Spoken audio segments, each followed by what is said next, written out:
እንኳን ለቅድስት ሆሳዕና በዓል በሰላም አደረሳችሁ አደረሰን።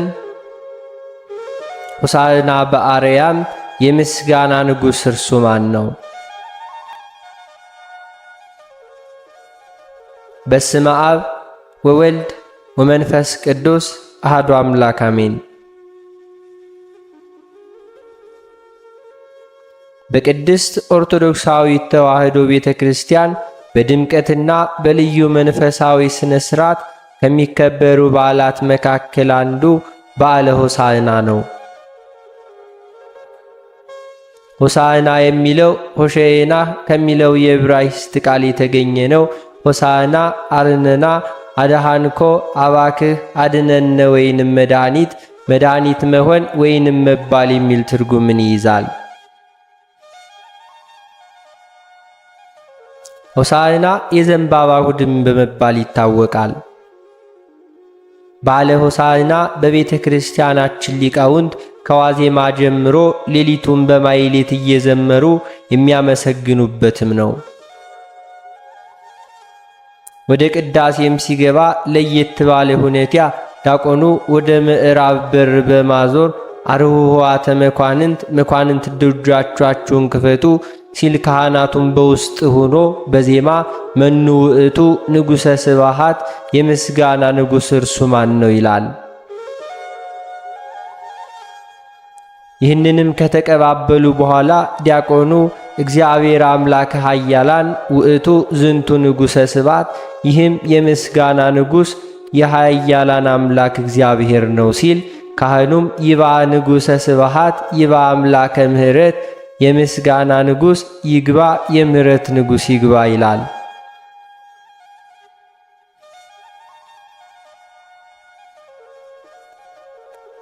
ከዚያም ዲያቆኑ ወደ ውስጥ ዘልቆ ቅዳሴ ሥርዓቱን ይቀጥላል።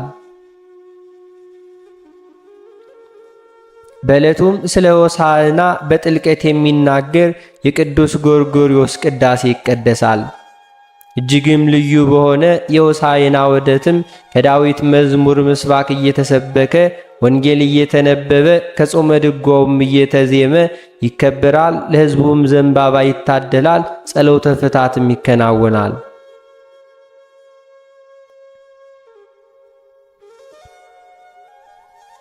ሆሳዕና ጌታችንና መድኃኒታችን ኢየሱስ ክርስቶስ አንቺ የጽዮን ልጅ ሆይ እጅግ ደስ ይበልሽ፣ አንቺ የኢየሩሳሌም ልጅ ሆይ እልል በይ፣ እነሆ ንጉሥሽ ጻድቅሽ አዳኝሽ ነው። ትሑትም ሆኖ በአህያ በውርንጫይቱም ላይ ተቀምጦ ወደ አንቺ ይመጣል ተብሎ አስቀድሞ በነቢዩ ዘካርያስ የተነገረው ትንቢት የተፈጸመበት በአህያይቱና በውርንጫይቱ ተቀምጦ በታላቅ ክብር ወደ ኢየሩሳሌም የገባበትና ቤተ መቅደሱን ያነጻበት ልዩ በዓል ነው።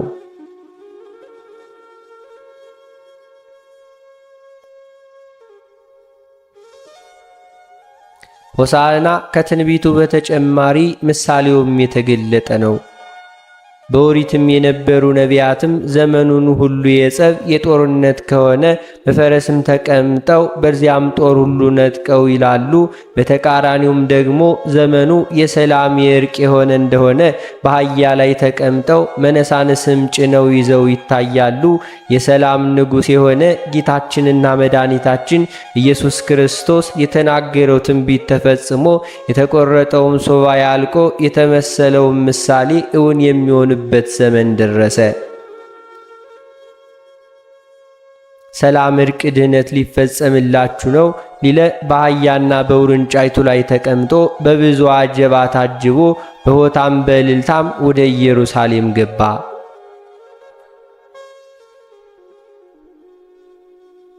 መድኃኒታችን ኢየሱስ ክርስቶስ እንዲቀመጥባቸው የቀረቡ አህዮች በአንድ ሰው ግቢ ውስጥ ታስረው ነበር። ጌታችን ከደቀ መዛሙርቱ ሁለቱን ከደብረ ዘይት አጠገብ ወደምትገኘው ወደ ቤተ ፋጌ ላካቸው። በፊታችሁ ወዳለችው ሀገር መንደር ሂዱና ያን ጊዜም የታሰረች የአህያ ውርንጫ ታገኛላችሁ፣ ቱና አምጡልኝ ብሎ ላካቸው። እንደ ሊቃውንተ ቤተ ክርስቲያን ትርጓሜም እነዚህ አህዮች ተሰርቀው የታሰሩ ነበሩ።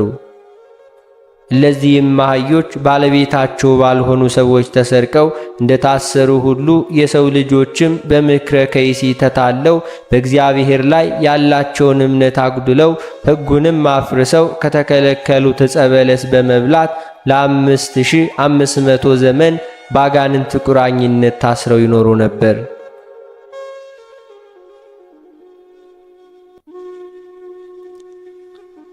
በጌታችንና በመድኃኒታችን በኢየሱስ ክርስቶስ ቤዛነት አምነን በሐዋርያት ሥልጣን ከማይሰራ ኃጢአት የምንፈታበት ዘመን መድረሱን ሊነግረን ሐዋርያቱን ወደ አህዮቹ ላካቸው።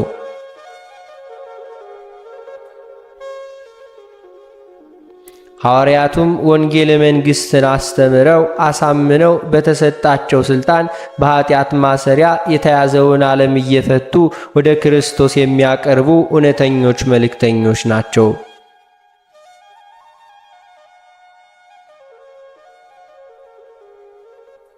አህዮቹንም ፈተው ሊያቀርቡለት ሲሞክሩ አንዳች የሚቃወማቸው ቢኖር ኑሮ ምን ታደርጋላችሁ የሚላችሁ ቢኖር ጌታችሁ እርሱ ይሻቸዋል በሉ፣ ያን ጊዜ ይወስዷችኋል፣ ውሰዱ ብለው ይሰጧችኋል ብሎ እነርሱን ነገራቸው። እነርሱም እንደ ቃሉ አደረጉ።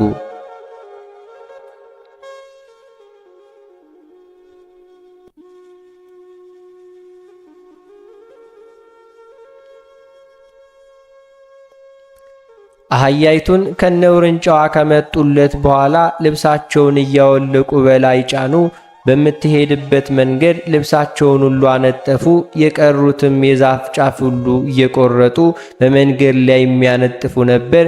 የዘንባባ ዝንጣፊ ይዘው ከፊትም እየቀደሙ በኋላም እየተከተሉ ሆሳዕና ለወልደ ዳዊት ለዳዊት ልጅ በእግዚአብሔር ስም የሚመጣ ቡሩክ ነው፣ ሆሳዕና በአርያም እያሉ እየጮኹ ያመሰግኑ ነበር።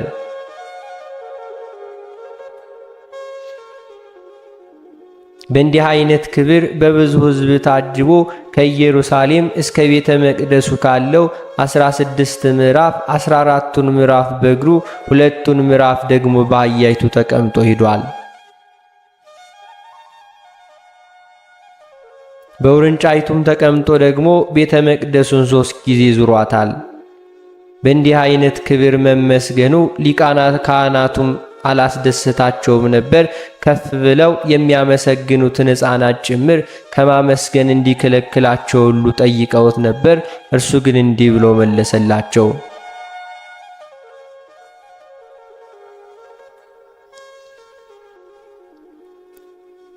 በእንዲህ አይነት ክብር መመስገኑ ሊቃነ ካህናትን ደስ አላሰኛቸውም ነበር። ከፍ ብለውም የሚያመሰግኑትን ሕፃናት ጭምር ከማመስገን እንዲከለክላቸው ጠይቀውት ነበር። እርሱ ግን እንዲህ ብሎ መለሰላቸው። እነዚህ ሕፃናት ዝም ቢሉ እነዚህ ድንጋዮች ያመሰግናሉ። በመጨረሻም ወደ ቤተ መቅደስ ገብቶ በዚያ የማይገዛ ሥራ ይሰሩ የነበሩ አውጥቶ ታምራትን ሁሉ አደረገ። ይህንም ከላይ የተሰጠው የተጠቀሰውን ታሪክ በማስተዋል ስንመረምረው እጅግ ጥልቅና ረቂቅ የሆኑ ምስጢራት እናገኛለን። አበው ሊቃውንት አምልተው አስፍተው ካስቀመጡልን ትምህርታቸው በትንሹ ለማየት እንሞክራለን።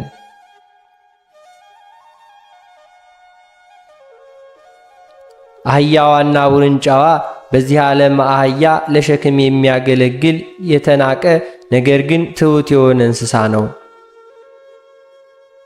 ከዚህም በተጨማሪ አህያ በበቅሎ ሰንጋ እንደ ፈረስ ሁሉ ፈጣን አይደለም። በአህያ የተቀመጠ ሰው ሁሉ አሳዶ አይዝግም። ጋጥሮም ሁሉ ሮጦም ሁሉ አያመልጥም። ተሸክሞ እንኳን በዱላ ሁሉ እየተደበደበ አህያ ጌታውን በቅንነት ያገለግላል። ጌታችንም በዚች ትሑት በሆነች አህያ መቀመጡ በትሑታን ለማደሩ ምሳሌ ነው።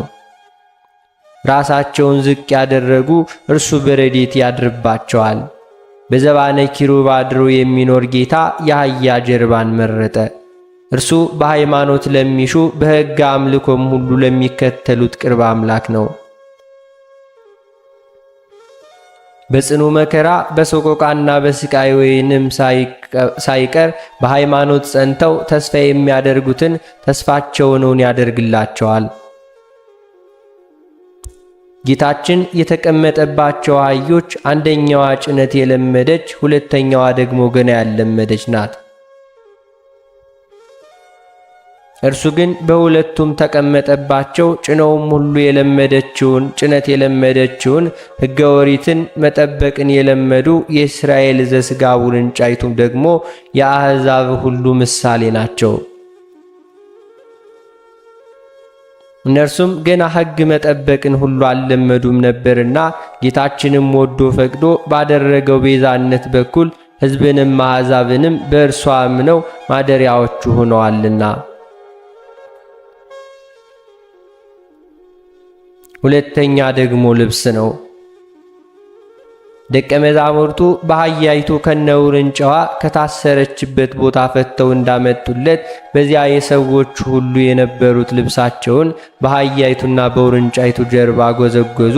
አህያይቱም ተራምዳ በምትሄድበት መንገድ ሁሉ ልብሳቸውን አነጠፉ። ይህም ምሳሌ ነው።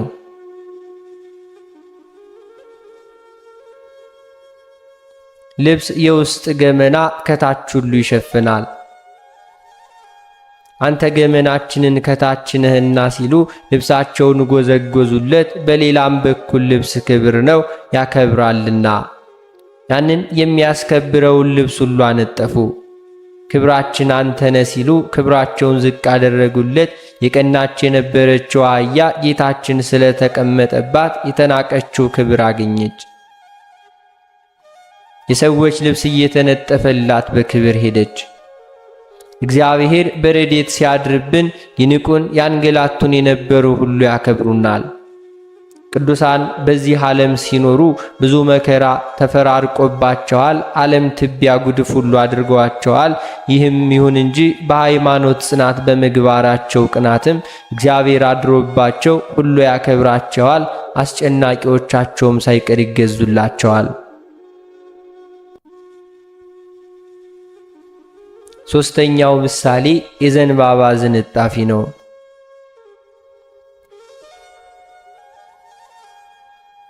ጌታችን በሚያልፍባቸው የኢየሩሳሌም ጎዳናዎች ያጀቡት ሰዎች ሁሉ የዘንባባ ዝንጣፊ ዛፍ ጫፍ እየቆረጡ በመያዝ ያመሰግኑት ነበር። ይህም የደስታ ድል አድራጊነት ምሳሌ ነው። አብርሃም ይስሐቅን፣ ይስሐቅ ያዕቆብን በመወለደ ጊዜ እስራኤል ከግብፅ በወጡበት ወቅት ዮዲት ሆልፎራ ሁሉ በገደለችበት ጊዜ ዘንባባ ቆርጠው ይዘው እግዚአብሔርን አመስግነዋል። ክርስቶስ በታላቅ ግርማ ወደ ኢየሩሳሌም እየገባ ስለነበረ ደስታቸውን ሁሉ አጽውቀው በዚያም ሁሉ በቅለው ይዘው ዘመሩ። በላያቸውም ሁሉ ለዘመናት ነግሶ የነበረውን ዲያብሎስና ሥራዎቹን፣ ሞቱን ሁሉ፣ ሙስና፣ መቃብር ድል ሲነሳ ጌታ መጥቶ ደስ አላቸው እያላቸውም ዘንባባ ይዘው አመሰገኑ።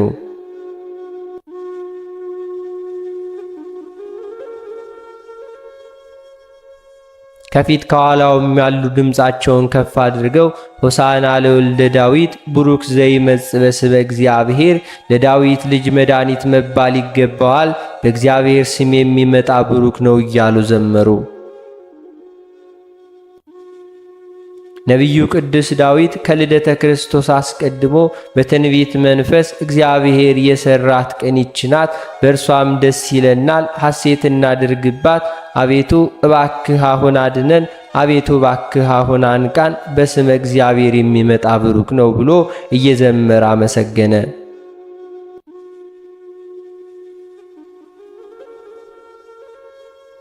አራተኛው ጌታችን በቤተ መቅደስ መግባቱ ነው።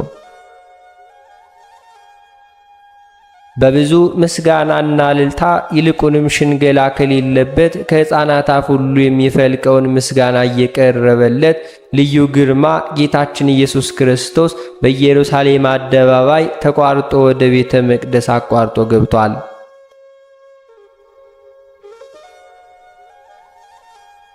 በቤተ መቅደሱ የጠበቀው ነገር ግን እርሱ ለቤቱ የፈቀደውን ቅድስናና ክብር አልነበረም። አህዮቹ ከታሰሩበት ሁሉ አስፈትቶ ይዞ ወደ ቤተ መቅደስ በመጣበት ሰዓት ለክብሩ የማይገባ የተፈቱትን አህዮች ወደ ኋላ የሚመልሳቸው ሥጋዊ ሥራ እየተፈጸመበት የሥራ የንግድ ቦታ አድርገውት ቤተ መቅደሱን ነው ያገኛቸው እንጂ።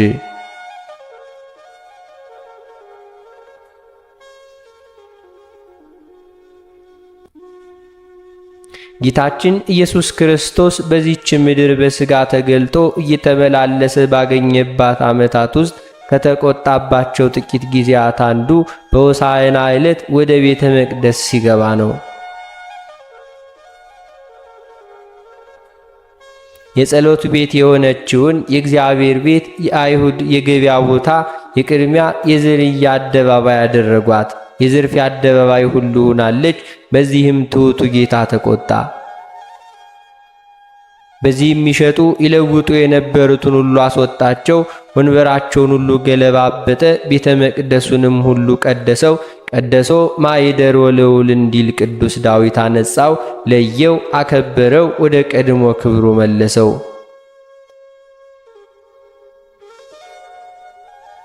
ይህንንም ቤት ሁሉ ነገር ምጽአት ሁሉ ለደቀ መዛሙርቱ ባስተማረበት ወቅት ትቶት ሁሉ ሂዷል። ጌታችን ኢየሱስ ክርስቶስ ከቤተ መቅደስ ወጥቶ ሄደ።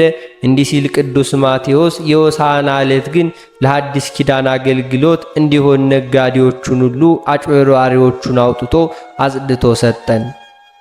በዚህም በተቀደሰ ቤተ መቅደስ በቤተ መቅደሱም ዕውራኖች አንካሶች ወደ እርሱ መጡ፣ አዳናቸውም ተብሎ የተጻፈው ሁሉ ተፈጸመ።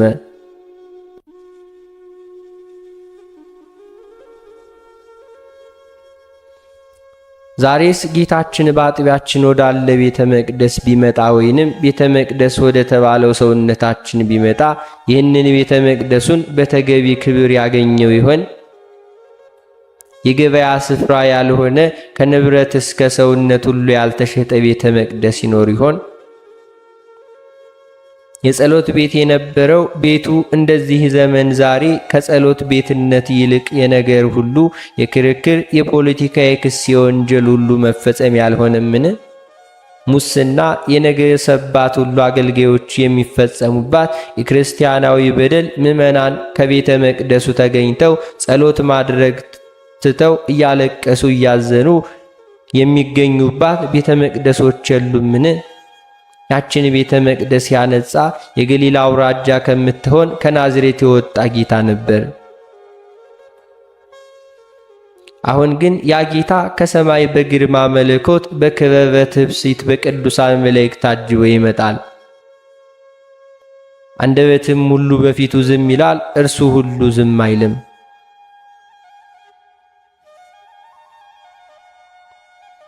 አምስተኛ የሊቀ ካህናትም የጸሐፍትም መቆጣት ነው። የመድኃኒታችን የኢየሱስ ክርስቶስ በዚህ ክብር በሆነ ምስጋና መመስገን የቤተ መቅደሱ በክርስቶስ መንጻትና ወደ ቀደመ ክብሩ መመለስ ሊቀ ካህናትና ጸሐፍቱም አላስደሰታቸውም ነበር። በክፋትና በተንኮል ካባ ሁሉ እንደታጀቡ ሆነው ጻድቃን መስለው ለዘመናት ትሑትና የዋህ የሆነውን ሕዝብ እግዚአብሔርን ሊያታልሉ የነበሩ እነዚህ አካላትም በጽድቁም ክፋታቸውንም የሚገልጥባቸው የክርስቶስ መገለጥ እንዲሁም መመስገን አስቆጣቸው። የእርሱ መገለጥና መመስገን እነርሱን ሁሉ የሚያሳስባቸው ክፋታቸውም ሁሉ የሚሆነው መሆኑን ተረድተው ጌታችን በወንጌል ስፍራቸው ክፉ የሆነ ሁሉ ብርሃንን ሁሉ ይጠፋልና ክብሩንም ስለሆነ ሥራው እንዳይገልጡለት ወደ ብርሃን አይመጣም እንዳለ ሆነባቸው።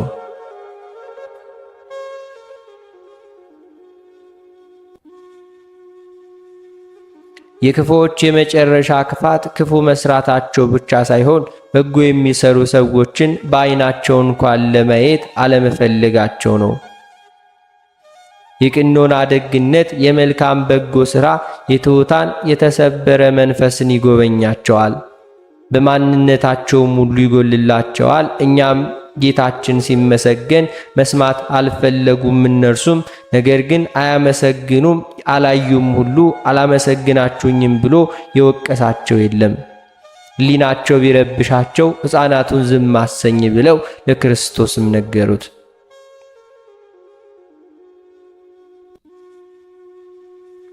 የለዚህ ደቀ መዛሙርት ዛሬም አሉ። እግዚአብሔር ሲመሰገን፣ ሰው ንስሐ ሲገባ፣ ወንጌል የሚያስተምሩ እውነተኞች መምህራን ሲበዙ፣ ሰላም ሲሰፍን፣ አንድነት ሲጸና፣ ሕገ እግዚአብሔርን የሚያከብሩ ሰዎች ሲገኙ፣ ደናግላን በድንግልናቸው ሲጸኑ፣ በትዳር ያሉ ትዳራቸውን ሲያከብሩ፣ የመነኮሳቱ ቆባቸውን አክብረው ሲይዙ፣ በዚያም ቀን ማየትና መስማት የማይፈልጉ አሉ። ሁሉም እንደነርሱ ሊሆን ማየት አይፈልጉም።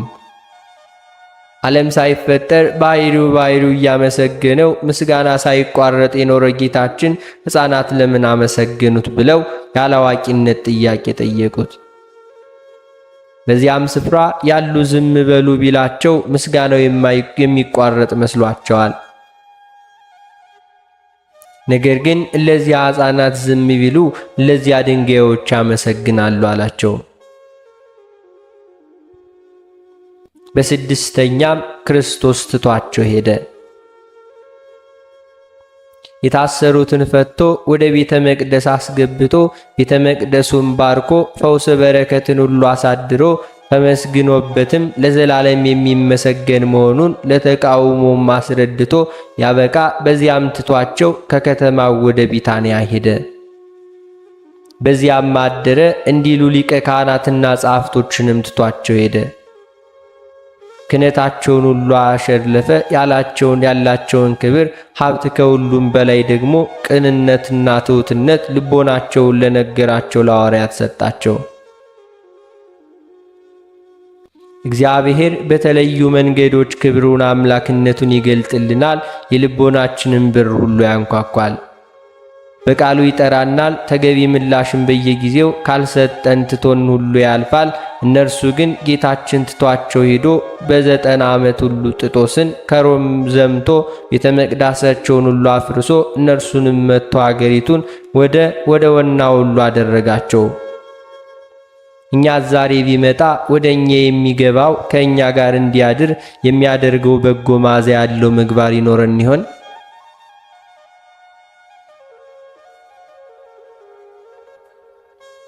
በአጠቃላይ በዓለ ሆሳዕና ደቀ መዛሙርቱ የታሰሩትን ለመፍታት የተላኩበት፣ አህዮቹንም ከእስራታቸው ሁሉ የተፈቱበት፣ አዋቂዎችም ሲለጉሙ ሕፃናትም ያመሰግኑበት፣ ጌታችንን ቤተ መቅደሱን ያነጻበት መሆኑን እናውቃለን ባዮች ግን ትቶ የሄደበት በዓል ነው። በዚሁ ቀን አህዮቹ ከጌታችን የተላኩላቸውን ወፈንቸዎቻቸውን ደቀ መዛሙርቱ አላስቸገሮቻቸውም። እንደ ልቧ መቦረቅ የምትወዱ ውርንጫ እንኳን አደብ ገዝታ ፊቷን ሁሉ ተከልላ ሄደች። እኛስ ከታሰርንበት የክፋት የኃጢአት ሁሉ ማሰሪያ መቼውን የምንፈታው? ከእግዚአብሔር ዘንድ የተላከልንን እውነተኞች አባቶቻችን ካህናትንስ የምናውቀው መቼ ሆን? ለእግዚአብሔር ክብር ሳይሆን ለራሳችን ጥቅም በቤቱ ያላችሁ የእግዚአብሔር አገልጋዮች የሚመስሉ ነገር ግን እግዚአብሔርን የሚያውቁት አገልጋዮችን እናውቃለን ይሆን? እንግዲህ እንደዚህ ዕለት ሰዎች ልብሳችንን ሳይሆን ልባችንን የዛፍ ቅርንጫፍ ሳይሆን ራሳችንን በጌታችንና የእርሱ እውነተኞች አገልጋዮች በሆኑ በቅዱሳን ፊት ዝቅ እናድርግ። ለልዑል እግዚአብሔር ቸርነት የእመቤታችን ለቅድስት ድንግል ማርያም የእርሷ አማላጅነት የቅዱሳን ተራዳይነት አይለየን ዛሬም ዘወትርም ለዘላለም አሜን። አነሳስቶ ላስጀመረን አስጀምሮ ላስፈጸመን ለጌታችን ለአምላካችን ለመድኃኒታችን ለኢየሱስ ክርስቶስ ክብርና ምስጋና ይገባል ዛሬም ዘወትርም ለዘላለም አሜን።